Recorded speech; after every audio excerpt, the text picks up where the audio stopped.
Voilà, l'appel est enregistré maintenant. Merci, bonjour à tous. L'actrice principale est là, c'est-à-dire Roselyne Fleuryval. Je la vois, elle est bien là. L'encadreur, le docteur Christophe Providence est bien là. Je le vois. Il me manquerait le rapporteur, mais je crois qu'il est là, le rapporteur, n'est-ce pas? On dirait qu'il est là. Le rapporteur Fidel Zidore.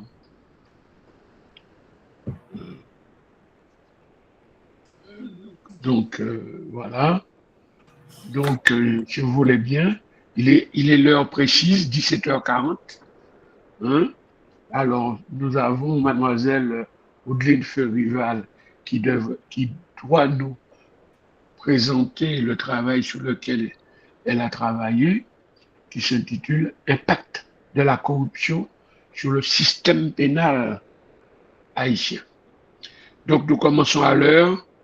Audeline, tu as la parole pour 10 minutes. Merci, Monsieur le Président, de m'avoir accordé la parole.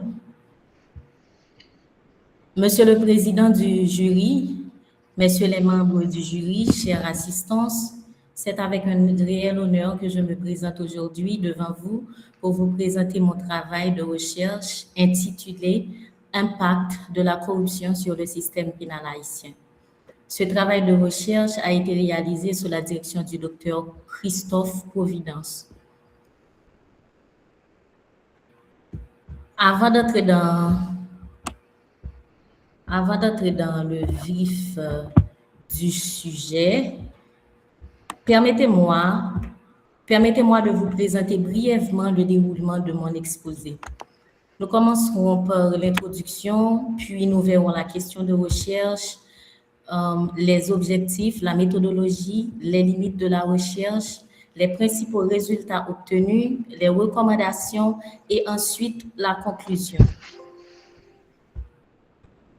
La corruption est aujourd'hui l'un des défis les plus importants auxquels fait face le système judiciaire haïtien. Lorsqu'elle s'installe dans la justice, ce n'est pas seulement l'application de la loi qui est affectée, mais aussi la confiance que les citoyens accordent aux institutions. En m'intéressant à cette réalité, j'ai constaté que la corruption peut influencer le déroulement des enquêtes, des poursuites judiciaires et même certaines décisions de justice. Ces situations favorisent l'impunité et donnent parfois l'impression que tous les citoyens ne bénéficient pas du même traitement devant la loi. C'est précisément ce constat qui a motivé le choix de ce sujet. J'ai voulu comprendre comment la corruption affecte le fonctionnement du système pénal haïtien et quelles en sont les principales conséquences sur l'administration de la justice. Face à ce constat, une question essentielle s'est posée. Comment la corruption affecte-t-elle le fonctionnement du système pénal haïtien et quelles sont ses conséquences sur l'efficacité, l'équité et la crédibilité de la justice pénale? Pour répondre à cette question, l'hypothèse de départ était que la corruption fragilise le système pénal haïtien. Elle influence le déroulement des procédures, favorise l'impunité et réduit progressivement la confiance des citoyens envers les institutions judiciaires. L'ensemble de cette recherche a donc consisté à vérifier cette hypothèse à partir des données recueillies sur le terrain et des sources documentaires. Comme vous avez pu le constater, mesdames et messieurs, cette recherche est partie d'une question bien précise et pour y répondre, il a été nécessaire de définir un objectif général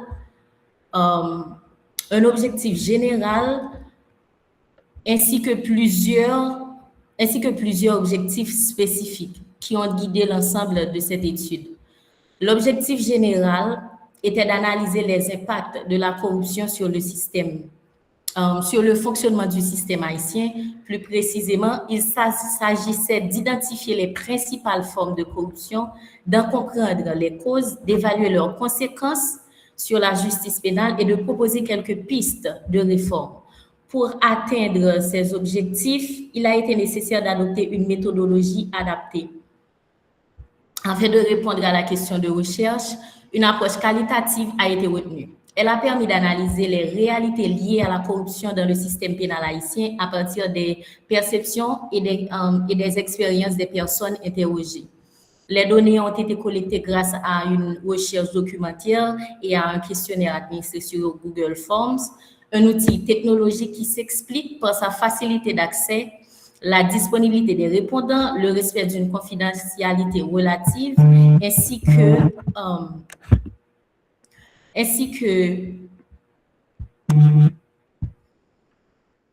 la disponibilité des répondants, le respect d'une confidentialité relative, ainsi que la sensibilité du sujet. L'enquête a été menée auprès de 10 personnes sélectionnées par échantillonnage. Elles provenaient de différents horizons, notamment des acteurs du système pénal, des professionnels du droit, des universitaires, des anciens responsables publics et des personnes ressources. Comme toute recherche, mesdames et messieurs, les membres du jury, comme toute recherche scientifique, cette étude présente certaines limites, bien sûr. Comme je viens de le mentionner tout à l'heure, Monsieur le Président du jury, l'enquête a été réalisée auprès d'un nombre restreint de participants, sélectionnés en raison de leur connaissance du système pénal.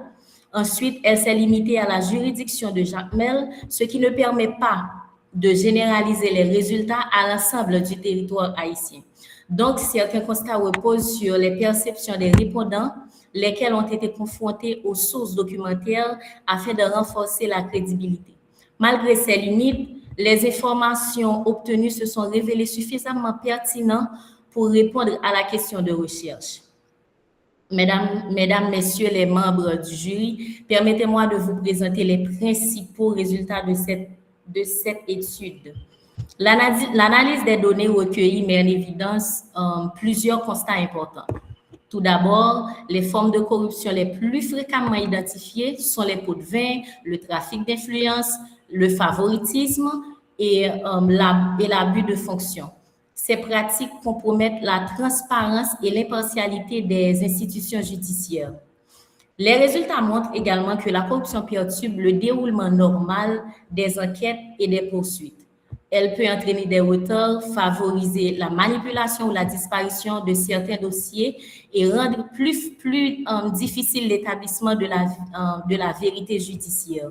Par ailleurs, les données révèlent que la corruption favorise l'impunité et crée des inégalités de traitement entre les justiciables. Cette situation renforce le sentiment d'injustice et remet en cause le principe d'égalité devant la loi. Donc, l'ensemble de ces constats montre que la corruption affaiblit progressivement la confiance des citoyens envers les institutions judiciaires et fragilise l'état de droit. Face à ces constats, plusieurs recommandations ont été formulées afin de contribuer au renforcement de l'intégrité du système pénal. Sur le plan institutionnel, il paraît nécessaire de renforcer l'indépendance de la justice, d'améliorer les mécanismes de contrôle et de garantir une application plus rigoureuse des sanctions prévues par la loi. Sur le plan administratif, une proposition de recommandation sur la modernisation du système pénal judiciaire, le renforcement des formations en éthique et en déontologie, ainsi qu'une meilleure protection des personnes qui dénoncent les actes de corruption. Donc, la lutte contre la corruption ne peut être efficace sans l'implication de toute la société et il est donc essentiel de sensibiliser les citoyens aux conséquences de la corruption, d'encourager la dénonciation des actes illicites et de renforcer l'engagement des responsables publics et des acteurs politiques en faveur de l'intégrité et de la transparence. Monsieur le Président du jury, messieurs les membres du jury, pour conclure, lutter contre la corruption, ce n'est pas seulement sanctionner des comportements illicites. C'est aussi protéger la justice, garantir l'égalité devant la loi et restaurer la confiance des citoyens envers les institutions et surtout renforcer cette intégrité qui demeure une condition essentielle. Car une justice crédible repose sur des institutions indépendantes, transparentes et capables d'appliquer la loi de manière équitable. C'est dans cette perspective que cette recherche s'inscrit avec l'espoir qu'elle puisse modestement contribuer à la réflexion sur le renforcement du système pénal haïtien et de l'état de droit. Je vous remercie pour votre attention et je reste à votre entière disposition pour toutes vos remarques, vos suggestions et pour répondre à toutes vos questions. Merci.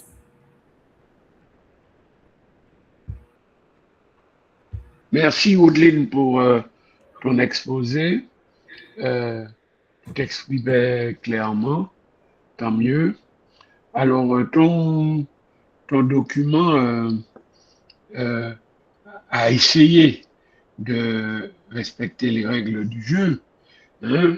Malheureusement, quand on va notamment dans la table des matières, on se rend compte que tu as oublié dans chaque chapitre, hein, de mettre les sections. Hein? Tu n'as pas compris l'importance des sections. On met sections et les paragraphes. On met les sections et les paragraphes du, du document. Mais on ne met pas carrément la liste des paragraphes, puisque des paragraphes dépendent des sections. Chaque section a ses propres paragraphes. Donc tu ne peux pas écrire 1, 2, 3, 1, 2, 3, 1, 2, 3, 1, 2, 3, sans jamais mettre les sections concernées avec leur intitulé. Bon, mais ceci dit, tu as essayé ton expression orale nous semble correcte. Hein? Tu as essayé de faire un document propre. Tu as essayé de respecter les règles. Donc, pour commencer à débattre avec toi, je vais passer la parole à ton rapporteur, hein, ton rapporteur qui, j'espère, est revenu là. Pourtant, c'était ton rapporteur, c'est monsieur Fedel Zidane. Est-ce que Fedel est bien là? Fedel, tu as la Il parole. est là, professeur Célimène. D'accord. Je ne voyais pas ta tête, tu commences à me manquer. Ah oui, le micro était fait. Alors, la caméra était fermée. OK. Et merci, monsieur le président du jury. Et je salue le président de l'IUS. Je salue également mademoiselle Fleuryval, Woodline, et je lui dis toutes mes félicitations tout d'abord pour sa soutenance, puisque l'année dernière, elle n'a pas pu le faire. Donc, c'était son choix l'année dernière, et elle a choisi de ne pas continuer, de ne pas faire le mémoire. Donc, je salue Woodline cette année, et j'en profite vraiment pour avoir quelques mots de sympathie pour ton ancien accompagnateur Woodline, c'est le commissaire Joulout, alors Géto, Clément Joulout, et qui a perdu sa femme. Donc, je lui adresse encore une fois mes sympathies ainsi que celles de l'IUS. Bon, malheureusement, cette année, tu n'as pas pu avoir Clément Géto comme accompagnateur. Alors, tout d'abord, Woodline, et tu parles de l'impact de la corruption sur le système pénal haïtien. Bon, c'est large, c'est très, très large de considérer tout le système pénal haïtien. Donc, je vais revenir à cela. Mais, bon, c'est vrai, tu as fait un bon travail de toute façon, et qui respecte un peu le canevas de l'IUS, et puisque, bon, le professeur Célimène a déjà fait mention de quelques remarques par rapport à la forme, par rapport aux sections, sous-sections, etc. Mais quand même, je dis de manière globale, et il y a un minimum de respect. Mais un peu plus général, Oudeline, je pense que tu dois le remarquer par toi-même, et puisque tu es une habituée à l'IUS, et ta page de garde, à mon avis, n'est pas celle de l'IUS, n'est pas la page qui a été envoyée à tous les étudiants. Et bon, peut-être que tu as fait une page, mais ce n'est pas cette page qu'utilisent tous les étudiants de l'IUS. D'ailleurs, bon, sa forme, sa présentation, etc. Oui, c'est vrai, et tu mets toutes les informations qu'il devait y avoir, mais c'est pas la page de garde, c'est pas la page de couverture de exigée par l'IUS. Et ensuite, tu mets des points après le nom de Christophe Providence, ton encadreur, tu mets un point. Donc, ça ne se fait pas. On ne met pas de points dans les titres, après les noms, etc. Et même, je vais vérifier quelque chose. Il y a 2 points dans la page de garde. Et tu mets un point pour l'obtention du licencié en droit.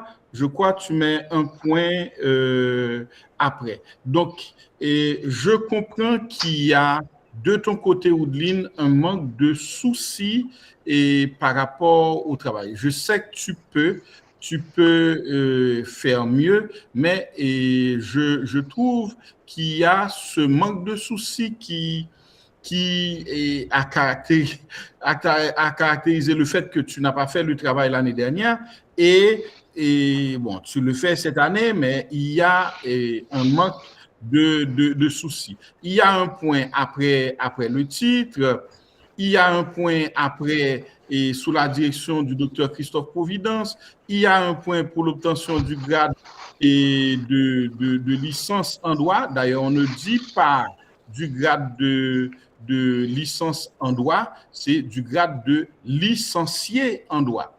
Et tu pouvais dire pour l'obtention d'une licence en droit ou bien du grade de licencié en droit, mais pas du grade de licence en droit. Et deuxième, autre chose, année universitaire 2021-2025, je ne crois pas que c'est dans la page de garde et dans la page de couverture de l'IUS. Je ne vois jamais ça dans la page de couverture de l'IUS. Et puis pour la date de soutenance en plus, c'est pas ainsi que l'IUS présente la date de soutenance. Et puis 19 juin, c'est pas ta date de soutenance. Et de plus, tu ne respectes nullement les marges exigées par l'IUS Oudeline. Bon, d'ailleurs, ton travail fait 52 pages et je crois que bon, tu as réduit considérablement les marges. Assurément, c'est pour essayer de réduire le nombre de pages dans le cadre du travail. Mais c'est pas normal et ça fait que tu ne respectes pas les consignes édictées par l'IUS, tu ne respectes pas la présentation, les formes de présentation exigées par l'IUS. Bon, dans l'introduction, c'est bien de mettre introduction générale, oui, c'est vrai, parce que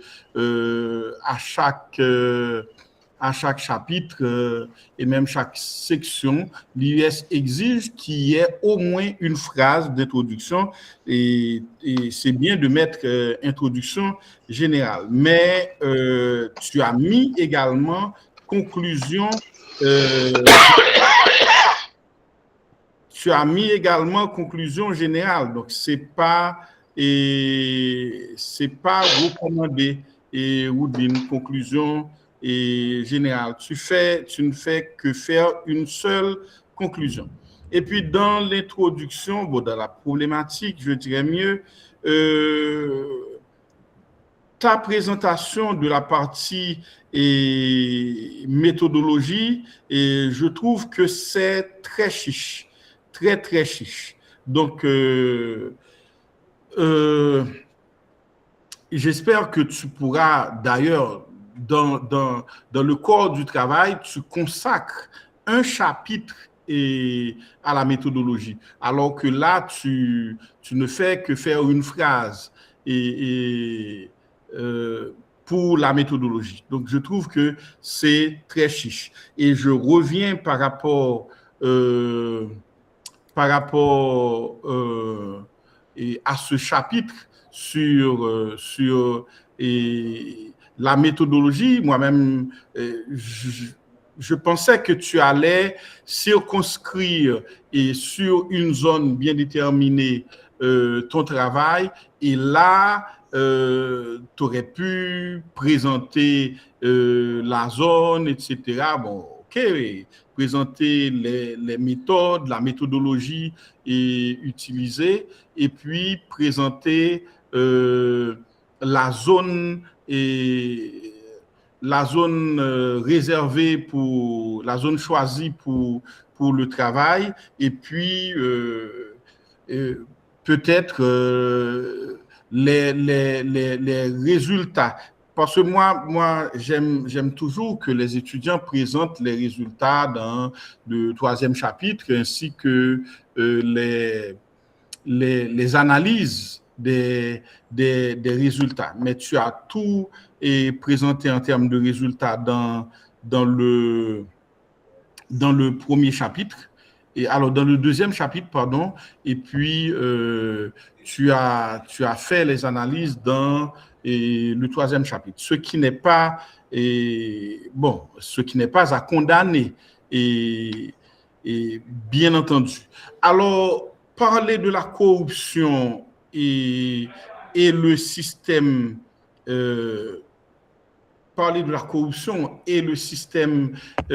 pénal haïtien avec un échantillon, c'est 10 personnes ou ton échantillon là? C'est ça? Oudeline? Oui, 10 personnes. Oui, parler du système pénal qui est si vaste, si large, et pour un choix de 10 personnes pour tout ce grand système pénal. Et pourquoi 10 personnes, d'après toi? Pourquoi seulement 10 personnes, disons mieux? Merci pour la question. J'ai choisi un échantillon de 10 personnes parce que mon étude avait un caractère exploratoire et que les contraintes de temps et de moyens ne me permettaient pas d'interroger un peu plus grand nombre de participants. Donc, ces personnes m'ont permis d'obtenir des informations utiles sur la perception de la corruption et surtout sur son influence sur le système pénal haïtien. OK. Et alors, j'aimerais que tu établisses pour moi également, parce que tu parles de la corruption. En général, les gens, dès qu'on dit corruption, eh bien, ils disent, ou bien n'importe quel rapport sur la corruption, etc., ils disent, ah oui, il l'a fait, etc., il est corrompu, ou bien ce système est corrompu, etc. Quelle différence tu fais, parce que tu as cité Transparency International dans ton rapport, et Transparency, dans le cadre de son travail, présente une perception de la corruption. Quelle différence tu fais dans le cadre de ton travail entre la perception et la réalité de la corruption? Pouvez-vous reprendre la question pour moi, s'il vous plaît? Ah oui, je dis que dans le cadre de ton travail, tu as cité particulièrement Transparency International. Et Transparency International, c'est une institution internationale qui fait un travail sur la perception de la corruption. Et assez souvent en Haïti, nous, on prend la perception de la corruption pour la réalité. Donc, quelle différence tu fais dans le cadre de ton travail entre la perception et la réalité elle-même? Eu égard à la corruption, bien évidemment. Ok, merci pour la question, M. Zidore. Au fait, la perception de Transparency International repose principalement sur l'opinion et l'expérience des citoyens ainsi que des acteurs concernés. Concernant le niveau et en fait, entre les acteurs concernés. Et la réalité, quant à elle, concerne les faits concrets. En fait, la différence, c'est ça. Et Transparency International repose principalement sur l'opinion et l'expérience des citoyens ainsi que des acteurs concernés au niveau, je peux dire, du corruption dans un pays. Tandis que la réalité elle-même concerne les faits concrets, les pratiques observées et les cas de corruption effective et les cas de corruption effectivement constatés. Donc, je peux dire qu'il peut donc exister un écart entre ce que la population perçoit et ce qui est réellement mesuré, même si les perceptions restent un indicateur important pour comprendre ce phénomène.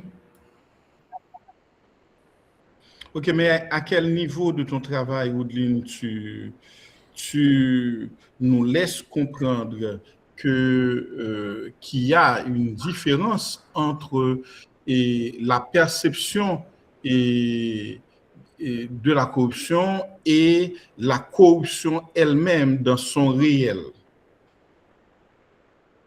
Pardon?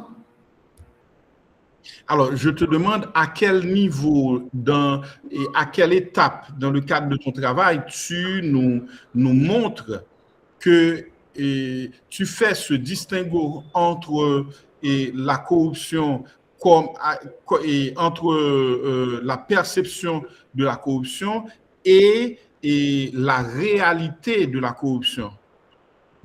Dans le cadre de mon travail, j'ai montré cette différence principalement dans la partie consacrée aux manifestations et aux conséquences de la corruption.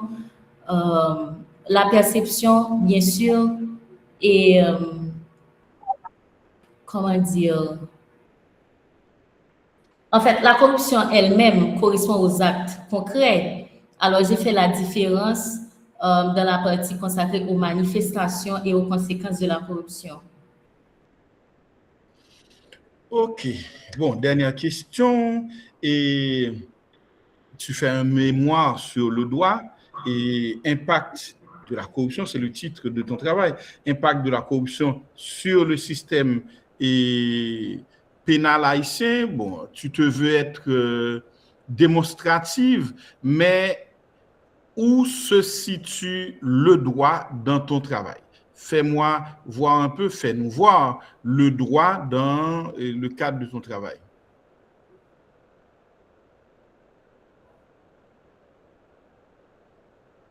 Parce qu'il me semble que tu n'as pas vraiment un chapitre ou une section, des sections consacrées à analyser l'aspect juridique de la corruption. Au fait, je me suis portée surtout sur le système pénal, sur le système pénal haïtien. En fait, le droit se situe je pense que le droit, au fait, le droit se situe au cœur de mon travail. Quand mon étude porte sur le fonctionnement du système pénal haïtien et sur les règles qui encadrent la justice.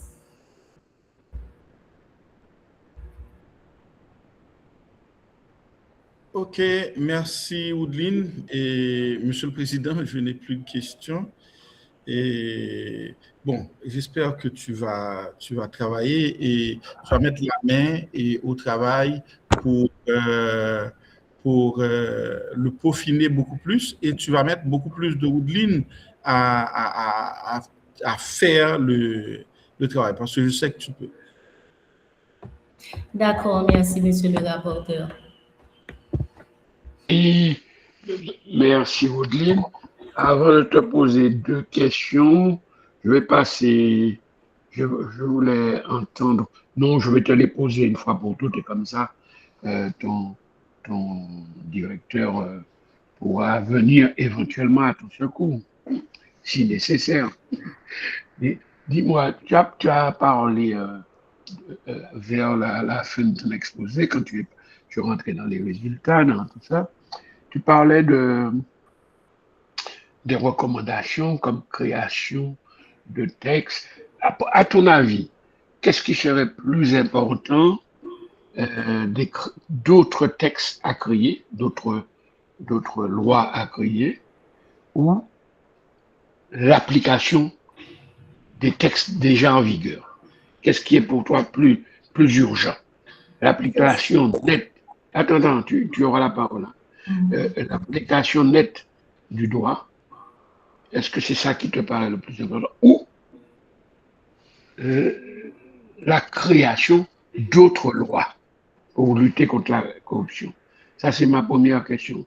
Ma deuxième question, qu'est-ce qui est plus important pour toi? C'est autant que tout ça m'est venu, pas seulement en regardant ton travail. Qu'est-ce qui est plus important? Prendre des sanctions ou faire émerger la vérité par la justice? Parce qu'une fois qu'on a fait émerger, le reste va tout seul. Qu'est-ce qui est plus important pour toi? Faire émerger la vérité dans une affaire pénale ou sanctionner pour se faire, pour dire qu'on a sanctionné? Qu'est-ce qui est plus important, toi, en tant que juriste? Et quelle que soit la réponse, à chaque fois, essaie d'argumenter pour voir si je comprends bien ta réponse, qu'elle soit dans un sens ou dans un autre. OK. La première question est... Pouvez-vous reprendre la première question pour moi, monsieur? Première question, tu as parlé dans les recommandations. Alors, c'est suite à ce que tu disais sur tes recommandations. Je te demande qu'est-ce qui est plus important pour gérer les problèmes juridiques, le problème pénal dont tu parles. Est-ce qu'il est plus important de créer d'autres lois ou de s'assurer de l'exécution des textes en vigueur? Merci pour la question, monsieur Fred. Pour la première question, selon moi, l'application effective du droit est plus importante que la création de nouvelles lois. Parce que Haïti dispose déjà de plusieurs textes juridiques qui encadrent, je peux dire, qui encadrent la lutte contre la corruption. Mais le problème réside souvent dans leur mise en œuvre. Donc, il faut donc renforcer les institutions. Il faut renforcer les institutions, les mécanismes de contrôle et l'application des sanctions prévues par la loi. Donc, ce qui est plus important pour toi, c'est pas la création d'autres textes en permanence, c'est l'exécution des textes en vigueur, oui ou non? Bien sûr, oui. D'accord. Et l'exécution passe par le renforcement, et tu as raison de le dire, si on veut que les textes soient appliqués, il faut que les institutions soient dotées de moyens, hein, qui leur permettent de faire exécuter les textes en vigueur. D'accord. Et ma deuxième question que tu as notée, je t'écoute. Oui, qu'est-ce qui est le plus important entre prendre des sanctions ou faire émerger la vérité dans une affaire pénale? Dans une affaire pénale. Oui. Pour moi, dans une affaire pénale, la recherche de la vérité est une étape fondamentale, car elle permet d'établir les faits et de déterminer certaines responsabilités. Donc, les sanctions viennent ensuite comme, je peux dire, une conséquence juridique lorsque la culpabilité voire même une carence juridique ou une insuffisance juridique, quelque part. Ça peut même venir de là. Oui. Donc, une justice efficace doit donc d'abord rechercher la vérité avant de sanctionner. Merci, oui. Merci pour tes réponses. Alors, je vais passer la parole au docteur Providence, qui est ton directeur, avant de poursuivre. Très bien, merci, Monsieur le Président. Je remercie mon collègue Zidore Fednel pour sa lecture avisée, les remarques, et j'espère qu'elle a bien pris, qu'elle va cette fois-ci prendre en compte les remarques, parce que j'avais fait déjà ces mêmes remarques. Et bon, hein, est-ce que tu, alors j'ai une première question, elle peut me répondre tout de suite. Pourquoi n'as pas pris en compte mes remarques sur la forme et de ton travail, y compris les marges, etc., la page de couverture, etc. Dis-nous rapidement, hein, Woodley, pourquoi tu n'as pas pris en compte les dernières recommandations? J'ai pris en compte les recommandations, monsieur le directeur. Mais sauf que mon ordinateur, quand je travaille sur mon ordinateur, bien sûr, tout apparaît très bien. Par contre, au fond, ce n'est pas ce que je vois. Bon. Donc, c'est en tout cas, tu vois bien que y avait quand même, tu avais moyen quand même de faire mieux, hein, notamment de respecter les règles du jeu. Hein? Malheureusement, tu ne l'as pas fait et je ne crois pas du tout que c'est ton ordinateur qui serait fautif, puisque l'ordinateur ne produit rien du tout. Hein? Et à toi de faire en sorte, hein, de travailler sur l'ordinateur. C'est un outil. Hein? L'outil, je peux même dire qu'il est neutre. Bon, alors, je dois féliciter l'étudiante pour déjà le choix de son sujet, aussi pour l'effort consenti. Moi, j'ai donné, et peut-être l'année prochaine, je ne vais pas le faire, puisque le 19 juin, je lui ai donné mes dernières recommandations avec son autorisation en lui disant de prendre en compte des éléments de fond et de forme et durant 2 ou 3 jours avant de faire le dépôt. Hein, l'email est là, etc. Donc, heureusement, avec moi, tout est documenté. Mes remarques, c'est un document de 6 pages qui détaille les éléments qu'elle devait prendre en compte. Parmi les éléments que j'avais demandé à préciser, et c'est déjà dans son introduction, il faut plus d'arguments. Tu restes descriptive dans ton écriture. Et je pense que il y a lieu, même si on reconnaît, il y a la question de recherche, hypothèse, objectif, etc. Mais j'avais dit qu'il faut au moins argumenter. Et la remarque du rapporteur est bien, bien faite sur le cadre théorique. Parce que c'est vrai que tu fais un travail en sciences juridiques. Même moi, je t'avais dit, tu dis des choses, tu avances des choses, mais tu n'insistes pas sur les références, pas trop. Donc, il y a des sources juridiques que tu aurais pu citer. Tu parles de ça, mais tu n'as pas donné les références. Hein, d'où la critique du rapporteur. Donc, je t'inviterai à ajouter ces références juridiques précises quand tu vas dans ton travail par rapport au cadre théorique et institutionnel. Autre élément, bon, c'est aussi ce qui arrive à la majorité des étudiants. Ils attendent le dernier moment pour se réveiller. Quand on fait des remarques, ils vont même jusqu'à prier, et en tout cas, l'être en qui ils croient, pour que l'enseignant ne voit pas, qu'ils n'ont pas pris en compte ces remarques-là. Alors que c'était tout pour améliorer le travail. C'était vraiment l'idée d'améliorer le travail. Donc oui, la démarche, elle est pertinente, démarche qualitative.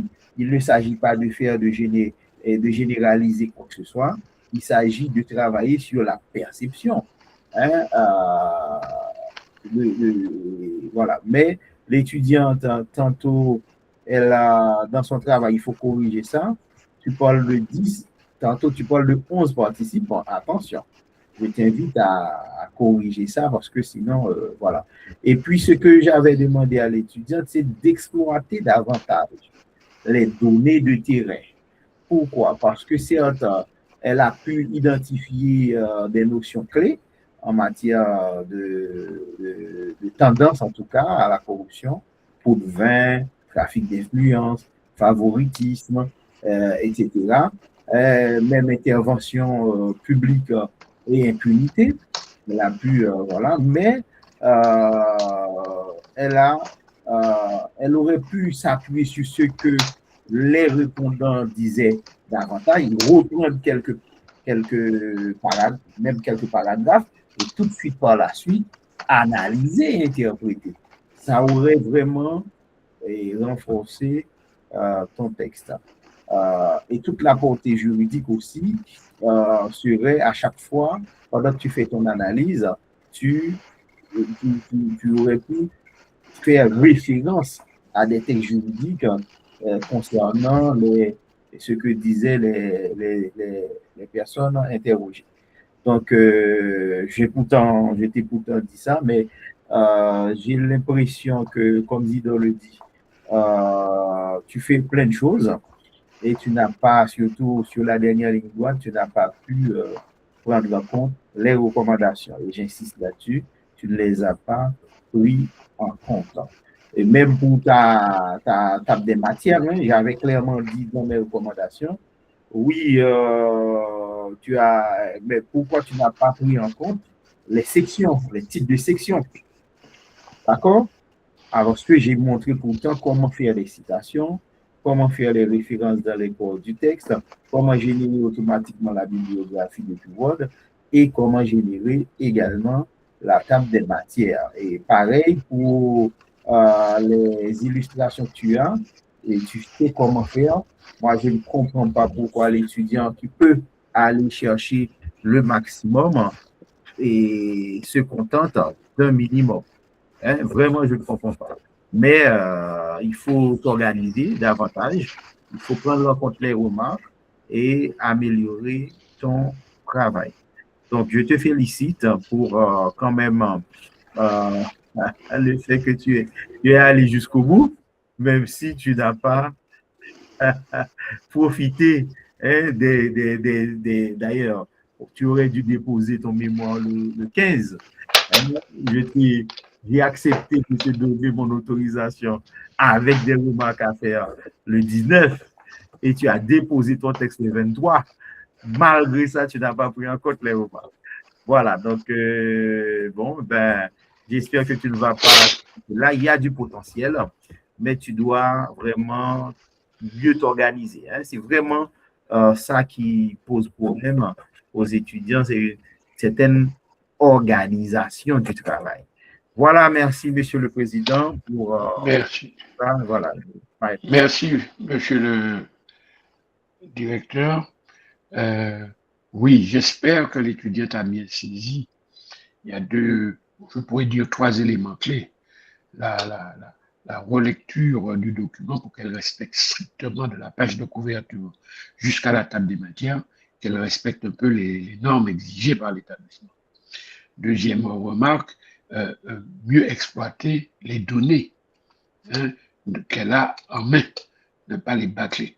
Et puis troisième remarque faite par le rapporteur, qui est importante à mon sens pour une juriste, mettre le droit, les sciences juridiques, le droit, plus souvent au centre de ces argumentations. Ne pas s'éloigner, ne pas prendre de la distance par rapport au droit, par rapport au texte, par rapport aux sources du droit. Ça, c'est important. Avant de repasser, puisqu'il nous reste il nous reste plus rien, ça va vite. Est-ce que le rapporteur et le directeur ont quelque chose à ajouter? Non, pas grand-chose de mon côté. Seulement, j'aimerais dire à Woodline de regarder également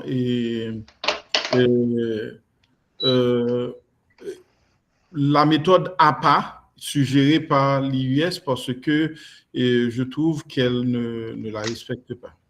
C'est tout le document qu'il faut remettre aux normes. C'est ce que je disais comme première remarque. Et tu as raison. Tu as raison, Fednel.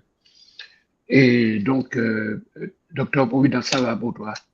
Non, c'est pour tout simplement féliciter Woodline et lui dire qu'elle va devoir, parce que si elle n'applique pas les règles, moi, je ne vais pas donner cette autorisation à déposer la version finale. D'accord, Woodline? Tu vas te mettre au travail et on va pouvoir travailler sérieusement pour transformer le texte. Merci. Merci, monsieur le directeur. Alors, Woodline, as-tu quelque chose à dire, à ajouter avant d'arrêter la séance aux membres du jury? Oui, merci. Merci, monsieur le président du jury. Je voulais ajouter quelque chose. En fait, je vous remercie, chers membres du jury. Je tenais à remercier mon directeur de mémoire, Dr. Christophe Providence, pour son accompagnement, ses conseils tout au long de ce travail de recherche, ainsi qu'au corps administratif et professoral de l'IUS pour la qualité de leur enseignement. Et je remercie chaleureusement mes parents, ma famille, mes amis et tous mes proches pour leur soutien d'effectif. Je vous remercie de votre aimable attention. Merci, Woodline. Et je demande de fermer l'enregistrement et